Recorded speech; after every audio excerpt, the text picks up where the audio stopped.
नई दिल्ली में जंतर मंतर पर भारतीय जेनजी का एहतजाज रंग ले आया। मोदी सरकार को घुटने टेकने पड़े। भारतीय वजीर तालीम धर्मेंद्र प्रधान ने इस्तीफा दे दिया। एक्सपोस्ट में इस्तीफा अवाम के सामने भी पेश कर दिया। धर्मेंद्र प्रधान ने इस्तीफा भारतीय वजीर आजम को भिजवा दिया। नरेंद्र मोदी ने इस्तीफा कबूल कर लिया। इस्लामाबाद मुफाहमती याददाश्त अमन के लिए अहम पेशरफ्त है, इसे बरकरार रखा जाना चाहिए और मुज़ाकरात का अमल फौरी तौर पर शुरू होना चाहिए।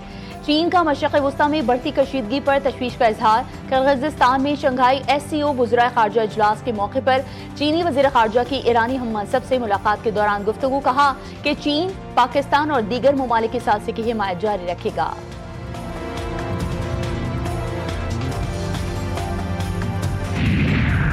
और पाकिस्तान और वेस्ट इंडीज के दरमियान 2 मैचेस की सीरीज का पहला टेस्ट मैच। वेस्ट इंडीज की पहली विकेट 13 रन पर गिर गई। ब्रैंडन किंग मोहम्मद अब्बास का निशाना बने। सिक्योरिटी फोर्सेस के ऑपरेशन अल अज़्म के तहत बलूचिस्तान में दहशतगर्दी के खिलाफ कार्रवाई। मस्तूं के इलाके खटकोचा में फितनल हिंदुस्तान को मुसलसल नुकसान का सामना। ऑपरेशन अल अज़्म में अब तक हलाक दहशतगर्दों की तादाद 13 हो गई है। कार्रवाई के दौरान फितनल हिंदुस्तान की मुतादिद कमीन गाहें तबाह, असलहा, बारूद और IED तैयार करने का सामान भी बरामद। कार्रवाइयों में मुतादिद दहशतगर्दों के जख्मी होने की भी इत्तलात मौसूल। वज़ीर दाखिला मोहसिन नकवी की कोयटा में वज़ीर आला बलूचिस्तान मीर सरफराज बुगटी से मुलाकात। दोनों रहनुमाओं ने सूबे में अमन व अमान से मुताल्लिक़ आला सतही इजलास की सरबराही की। इजलास में बलूचिस्तान में इंसदाद दहशतगर्दी फोर्स और पुलिस की पेशा वराना इस्तेदादिकार में मज़ीद इजाफा करने का फैसला। मोहसिन नकवी की बलूचिस्तान में अमन के लिए वफाकी हुकूमत पर मुमकिन ताउन जारी रखने की यकीन दहानी। बहाली अमन के लिए मास्टर प्लान पर फौरी और मौसर अमल दरामद नागुज़ीर करार दे दिया।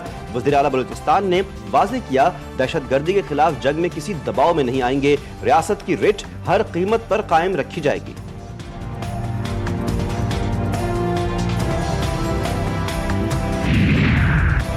मशरिक़ वस्ता में कशीदगी मजीद बढ़ने लगी। यमन के हुदैदा पोर्ट धमाकों से गूंज उठी। यमनी मीडिया अल मसीरा के मुताबिक सऊदी जंगी तैयारों ने मगरबी यमन के साहिली शहर हुदैदा पर फजाई हमले किए और कमरान जजीरे को भी निशाना बनाया। सऊदी फजाई हमलों में हुदैदा शहर में वाक़ई टेली कम्युनिकेशन कॉरपोरेशन की तंसीबात को निशाना बनाया गया। हौसी मलेशिया का भी सऊदी अरब पर जवाबी हमला। सनती मरकज जाजान शहर को निशाना बनाया गया। धमाकों के बाद जाजान शहर के कई इलाकों में बिजली मुनक़ता। यमनी मिसाइल सऊदी शहर जाजान में सनती इलाके के अंदर जा गिरा।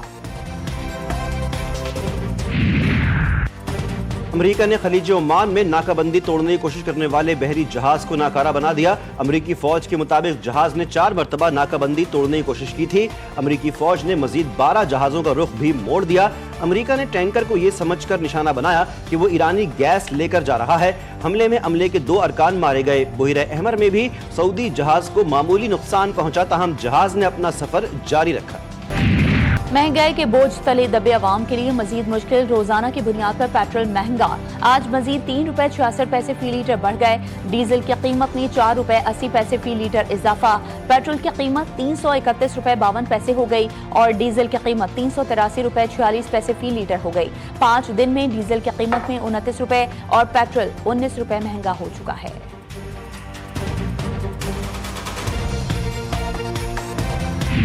रोजाना की बुनियाद पर पेट्रोलियम मसनूआती कीमतों में रद्दोबदल के हुकूमती फैसले ने शहरियों को चकरा कर रख दिया। न सिर्फ सारिफीन बल्कि पेट्रोल पंप मालिकान भी अनोखे फैसले से नाला हैं। कराची में बिजली की तवील बंदिश, शहरियों की मुश्किलात में इजाफा। कई इलाकों में घंटों बिजली गायब। AB सीनियर लाइन के मकीनों का कहना है कि 24 घंटों में सिर्फ 8 घंटे ही बिजली फराहम की जा रही है। शदीद गर्मी में बिजली की इस गैर एलानिया लोड शेडिंग ने मामूलाती जिंदगी बुरी तरह मुतासिर कर दिए। हिंदूकश पहाड़ी सिलसिले में मौजूद 50,000 मीटर बुलंद ट्रैक पाकिस्तानी मर्द को खवातीन कोहे पैमाओं का कारनामा। पाकिस्तानी तारीख में पहली मर्तबा सरकारी सतह पर फाग्राम पास तक गुलेन ट्रैक कामयाबी से मुकम्मल कर लिया। पाकिस्तान और वेस्ट इंडीज सीरीज का पहला मैच आज से शुरू होगा। कप्तान बाबर आजम और वेस्ट इंडीज के कप्तान ने ट्रॉफी की रोनुमाई कर दी। अब्दुल्ला फैसल इंजरी के बायस पहले ही मैच से बाहर हो गए। कप्तान बाबर आजम पुरअज़्म कहते हैं वेस्ट इंडीज के खिलाफ मुकाबले के लिए तैयार हैं। खिलाड़ियों ने फिटनेस पर बहुत काम किया है। दोबारा कप्तानी मिलने का कोई प्रेशर नहीं। بس بھائی بہت ہو گیا، لائنل میسی کا انٹرنیشنل فٹ بال سے ریٹائرمنٹ کا فیصلہ، الوداعی میچ کی تیاری شروع کر دی۔ اور ایکشن سے بھرپور ڈرامہ سیریز لینٹرنز کے پہلے سیزن کا ٹریلر ریلیز کر دیا گیا۔ پہلا سیزن 16 اگست کو نمائش کے لیے پیش کیا جائے گا۔